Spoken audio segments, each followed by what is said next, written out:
고린도후서 4장 1절부터 6절까지 보겠습니다. 고린도후서 4장 1절부터 6절까지 보겠습니다. 고린도후서 4장 1절부터 6절까지입니다. 우리 같이 읽어보겠습니다. 같이 읽겠습니다. 시작. 그러므로 우리가 이 직분을 받아 긍휼하심을 입은 대로 낙심하지 아니하고 이에 숨은 부끄러움의 일을 버리고 속임으로 행하지 아니하며 하나님의 말씀을 혼잡하게 하지 아니하고 오직 진리를 나타내므로 하나님 앞에서 각 사람의 양심에 대하여 스스로 추천하노라. 만일 우리의 복음이 가리었으면 망하는 자들에게 가려진 것이라. 그 중에 이 세상의 신이 믿지 아니하는 자들의 마음을 혼미하게 하여 그리스도의 영광의 복음의 광채가 비치지 못하게 함이니 그리스도는 하나님의 형상이니라. 우리는 우리를 전파하는 것이 아니라 오직 그리스도 예수의 주 되신 것과 또 예수를 위하여 우리가 너의 종된 것을 전파함이라. 어두운 데에 빛이 비치라 말씀하셨던 그 하나님께서 예수 그리스도의 얼굴에 있는 하나님의 영광을 아는 빛을 우리 마음에 비추셨느니라. 아멘.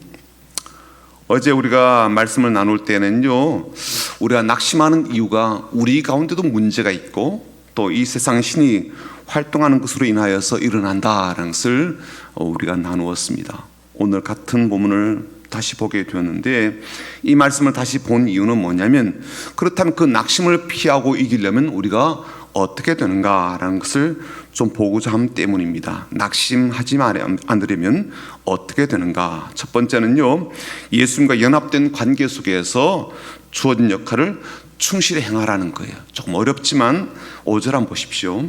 5절 한번 같이 읽어보겠습니다. 시작.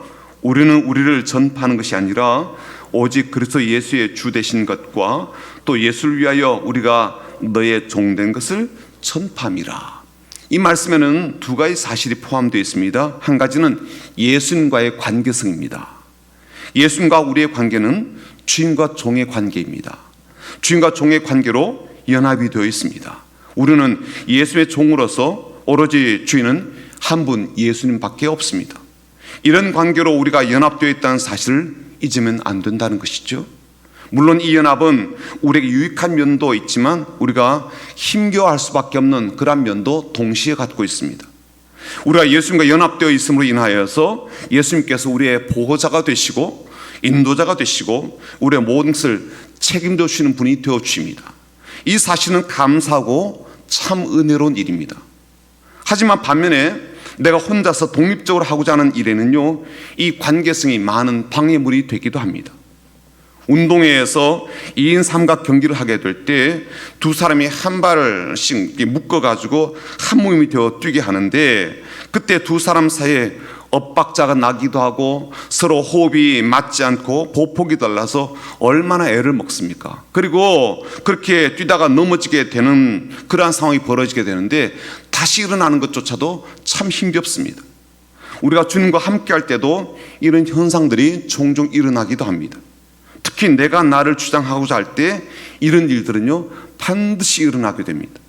하지만 그때마다 우리는 모든 주도권은 주님이 가지고 계시다라는 사실을 잊지 말아야 되며, 주님께서 주인 되시고 주도권을 가지고 이끄시는 대로 따라함을 잊지 말아야 할 것입니다. 그래야 낙심하지 않을 수 있습니다. 우리의 인생에서 우리가 선택하고 우리가 결정하고 우리가 도장 찍고 하고 그런 일로 인해서 얼마나 낙심하고 또 얼마나 실망하는 일들이 있으며 또 때로는 얼마나 후회하기도 합니까? 특히나 우리가 하나님의 부르심을 받고 하나님께로부터 세움받은 그러한 직분자라면 더더욱 모든 주도권을 하나님께 내어드리는 것이 필수적입니다. 예수님과의 관계성 속에서 우리가 또 한 가지 중요하게 여겨야 될 것은 우리가 해야 될 역할에 대한 것입니다. 우리가 할 일은 전적으로 예수님을 전하는 일이기 때문에 그래요. 우리를 전하고 우리를 보여주고 우리를 알리는 게 아니죠. 오로지 예수님을 전파하고 증거하는 것입니다. 이런 일을 위해서 우리는 다른 사람도 기꺼이 섬길 수 있어야 한다는 거예요. 이걸 잊지 마십시오. 5절 후반절이 바로 그 사실을 이야기해 주는데요, 이렇게 되어 있죠. 또 예수를 위하여 우리가 너의 종된 것을 전파함이라. 사도 바울과 동역자들은요, 고린도 교인들을 위해서 기꺼이 종의 자리까지 내려갔다라고 말합니다. 주님을 위하는 일이어서 그렇게 했다는 거예요. 예수를 위하여서 고린도 교인들의 종이 되는 것도 마다하지 않았다는 겁니다. 저는 이 말이 굉장히 크게 울림이 되는데요, 이미 우리가 알고 있는 대로 고린도 교회는 바울이 개척하여 세운 교회입니다. 하지만 오히려 이들이 바울을 배척하기도 하고 반대하기도 하고 바울의 사도됨을 의심하기도 하고, 그래서 바울의 가르침을 거절하기도 하였습니다.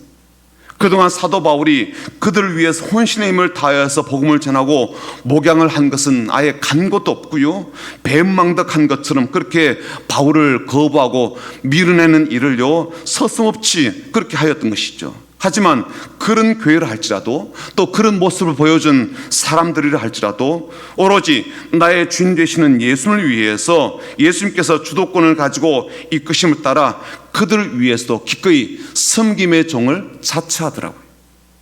그래서 그들에게 오롯이 예수만 전파하고 선포하는 일에 자신의 삶을 내어주는 것을 볼 수가 있습니다. 두 번째, 우리가 낙심하지 않기 위해서 우리가 해야 될 일은 무엇일까요? 사실 첫 번째 말씀처럼 우리가 주님께서 주도권을 가지고 일하시는 과정 속에 종으로서 마음, 또 종으로서의 자세를 잃어버리지 않으면 일단은 우리가 해야 될 일, 할 수 있는 일은 다 한 것이나 마찬가지라고 할 수가 있을 겁니다. 우리가 할 수 있는 일이 뭐가 있겠습니까? 나머지는 하나님이 하셔야 될 일입니다.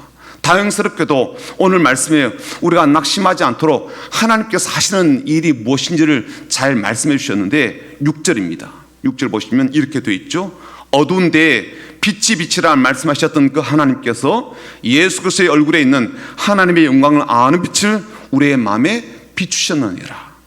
하나님께서 우리의 마음에 영광의 빛을 비춰주실 때 우리는 어떤 어둠도, 그리고 그 어떤 낙심도 이길 수가 있다는 거예요. 이 세상의 어두움, 그리고 세상을 장악하며 휘두르는 어둠의 신을 물리칠 수 있는 가장 효과적인 그리고 확실한 방법은 빛을 창조하시고 그 빛을 이 땅에 비치게 하신 하나님께서 영광의 빛, 하나님의 빛을 우리의 마음과 우리의 삶의 자리에 비춰주시는 겁니다. 그러므로 어둠으로 인하여 생겨난 낙심은 하나님께서 하나님의 빛, 곧 이 영광의 빛을 비춰주시지 않으면 해결 방법이 없다는 거죠. 그런데 여기에 우리가 해야 될 중요한 일이 있습니다. 비록 빛은 하나님께서 비춰주시겠지만 그 빛이 내 마음에 비치도록 내 마음을 내어드려야 한다는 거예요. 내 마음을 어둠 속에 덮어두고 감추어두고 가려두고 회피하면 안 된다는 거죠. 어둠 가운데 방치하면 안 된다는 거예요. 특히 의도적으로 그렇게 하면 안 된다는 것을 말씀드리고 싶어요. 우리의 마음에 하나님의 영광의 빛이, 빛, 진리의 빛, 구원의 빛, 말씀의 빛, 은혜의 빛이 지속적으로 비치게 해야 된다는 거예요. 이건 한번 그렇게 했다고 끝내면 안 된다는 거예요. 이건요, 한번 주사를 맞으면 평생 효과를 보는 백신과 같은 것이 아니기 때문에 그래요. 지속적으로 그 빛 아래 내 마음을 노출시켜야 한다는 것이죠. 우리 교회가 직영하는 이 오름 카페는요, 뭐 커피 맛도 준수하고 또 내부도 깔끔하고 친절한 것으로 좋은 소문이 났지만, 또한 이 뒤편에 정원이 있는 것 때문에 더 입소문을 타고 많은 분들이 좋아라 합니다. 그런데 정원이 있는 것 때문에 동반되는 문제도 만만치가 않습니다. 낙엽이 떨어지고 꽃이 떨어지기도 하고요, 또 바람이 불면 나뭇가지들이 떨어지기 때문에 항상 청소를 해야 돼요. 뿐만 아니라 더 큰 문제는 이 벌레와 날파리들이 엄청나게 많습니다. 특히 거미 같은 경우는요, 매일 새롭게 거미줄을 치게 되죠. 거미줄을 걷어내고 심지어 거미를 잡아내어도요, 다음 날이면 혹은 2, 3일 뒤면 다시 거미줄이 엉켜져 있는 것을 볼 수가 있습니다. 흥미로운 사실은 뭔가 하면 햇빛이 드는 곳에는 그나마 벌레들도 그리고 거미들도 그렇게 활동하지 않는다는 거예요. 그늘이 진 곳이나 약간 어두운 곳 혹은 응달이 진 곳에는 유난히도 벌레가 많고 거미줄이 많습니다. 그곳에 또 벌레가 많으니까 이 거미도 먹이 활동을 위해서 거미줄을 더 많이 치게 되고 자주 치게 되는 일들이 발생하죠. 반면에 햇살이 환하게 드는 곳에는요, 의외로 거미줄도 별로 없고 벌레도 붙어 있지 않습니다. 눅눅하고 음침한 곳, 어두운 곳, 무언가에 의해서 가려져서 그늘이 진 곳에는 벌레들의 왕성한 활동들을 보게 됩니다. 이건요, 단지 벌레에 관한 이야기 혹은 거미에 관한 이야기만 아닙니다. 낙심의 벌레가 좋아하는 곳은 어두운 곳이고 노출이 되지 않은 곳이며 그늘이 진 곳입니다.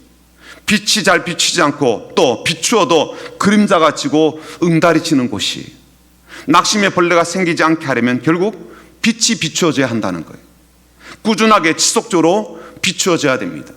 눅눅함이 사라지고 습기가 사라지고 음침함이 사라지면 자연스럽게 벌레가 꼬이지 않게 되듯이 우리가 우리의 마음을 하나님의 영광의 빛, 진리의 빛 앞에 자주자주 내어드리게 될 때 낙심을 이길 수가 있고 낙심이 더 이상 우리의 마음에 깃들어 기생하지 않게 되는 것입니다. 저는 인생을 그렇게 많이 살았다고 생각되지는 않지만 목회적 경험과 인생의 경험을 보게 될 때 피한다고 피할 일이 아닌데 오히려 문제를 더 키우고 어려움을 더 크게 안게 되는 일들을 저 자신도 경험하고 또 우리 성도들의 삶에서도 자주 보곤 합니다. 어떤 것은요, 숨긴다고 될 일이 아닌데 창피하다라는 이유로 다른 사람들의 눈이 무섭고 또 그런 나의 삶을 보여주는 것이 부끄럽다는 이유로 덮어두고 또 덮어두는 경우들을 보게 되거든요. 그런 모습으로 교회에 오게 되면 다른 사람들의 눈에 내 모습과 내 삶이 우리의 자녀들이 어떻게 비칠까, 그것이 두렵고 싫어서 피하고 숨긴단 말이죠. 감추고 살아갑니다. 그런데 어떤 건요, 그렇게 하면서 어느 정도는 살아낼 수 있을지 몰라도 어떤 것은 시간이 지나면서 동네 사람들이 먼저 알게 되고 다 알게 되는 경우도 적지 않습니다. 교회 식구들은 나중에서야 알고 놀라게 되기도 하죠. 그래서 어떤 것은 창피하다고 피할 일이 아니에요. 부끄럽다고 숨길 일이 아닌 거예요.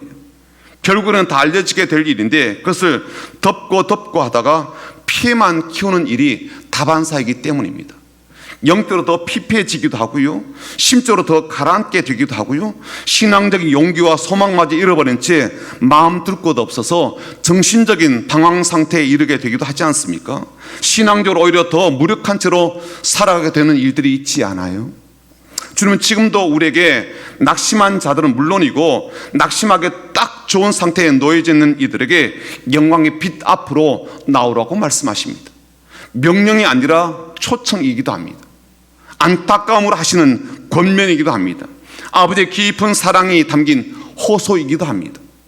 자녀가 낙심하여 있는 것을 참아보지 못하시는 이 하나님 아버지께서 오늘도 우리의 삶 위에 빛이 있으라 말씀하십니다. 우리의 인생길 위에 영광스러움의 빛이 있으라 말씀하십니다. 우리의 마음 위에 은혜의 빛이 있으라 말씀하십니다. 우리의 인생 가운데 사랑의 빛이 있으라 그렇게 말씀하시고 긍휼의 빛이 있으라 그렇게 말씀하십니다. 빛을 비춰주시는 그 하나님은 빛 자체이십니다. 그래서 그 하나님께서 우리의 마음이든 우리의 삶이든 임재하시면 낙심과 절망의 어둠은 자리 잡고 있을 수가 없습니다. 사랑하는 여러분, 우리 예수님이 나의 주님이 되시고 나는 그 주님의 종임을 잊지 않고 내게 주신 그 역할, 주님을 주님이라 그리고 예수님을 구원자라 전파하고 선포하는 그 일을 온전히 감당하게 될 때 낙심을 이길 수가 있습니다.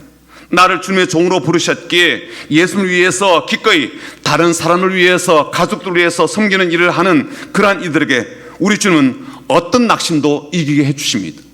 더불어 우리가 어려움의 마음과 힘겨움의 어둠과 실명의 어둠과 갖가지 영적인 어둠 가운데 있게 될 때 우리 하나님 아버지 앞에 그 마음을 내어드리면 빛의 아버지신 하나님은 우리에게 영광의 빛을 비추셔서 그 어떤 어둠도 물리치고 밝은 마음과 환한 인생으로 살게 해주십니다. 이런 귀한 은혜 가운데 오늘도 낙심은 물리치고 근심은 내려놓게 하시고 기쁨과 감사함과 행복함으로 하나님의 자녀로서 주님의 종으로서 힘있게 살아가는 저 여러분 되기를 주님의 이름으로 축복합니다. 아멘. 오늘 같이 마음을 모아서 기도하게 될 때 특별히 우리의 마음을, 우리의 삶을 주님 앞에 내어드리길 원합니다. 영광의 빛을 비춰주시고 진리의 빛을 비춰주시고 은혜의 빛을 비춰주시는 하나님 아버지 앞에 우리의 마음과 삶을 내어드리길 원합니다. 오늘 특별히 우리 중고등부 학생들이 오게 되었는데 앞자리로 좀 나오면 제가 기도를 해 주려고 합니다. 또 여러분들도 부모로서 혹은 내가 아끼는 우리 다음 세대로서 이 아이들을 위해서 기도해 주십시오. 이들 아이의 마음 가운데 어둠이 깃들어 있지 않도록, 그들에게도 우리처럼 똑같은 마음의 낙심이 있을 수 있습니다. 마음의 불안함도 있고 마음의 근심이 있습니다. 때로는 부모에게도 쉽게 말할 수 없는 그러한 사연들을 그들도 안고 있기도 합니다. 우리 아이들에게 그늘이 지지 않도록, 응달이 지지 않도록, 어둠 가운데 그렇게 살아가지 않도록, 자꾸 피해 다니지 않고 하나님 앞에 딱 나아가는 그런 마음가짐이 되도록 기도해 주시면 좋겠습니다. 그 외에도 지금 환우들이 있습니다. 하나님께서 치료하시고 회복시켜 주시도록 기도하기를 원하고, 또 확진 판정을 받고 격리 속에 있는 이들이 있기도 하며 경제적 어려움을 지금 안고 그야말로 막 사투를 벌이듯 그렇게 살아가는 그러한 분들도 있습니다. 위에서 마음 모아 기도해 주시길 부탁합니다. 우리 한번 주님이라고 간절히 부르짖고 기도하며, 또 여러분이 가지고 나온 기도 제목도 자유롭게 마음껏 하나님 앞에 올려드리고 응답의 기대를 갖고 돌아가시면 좋겠습니다. 우리 한번 같이 주님이라 부르짖고 기도하며 나아갑니다. 주님, 은혜로신 하나님 아버지,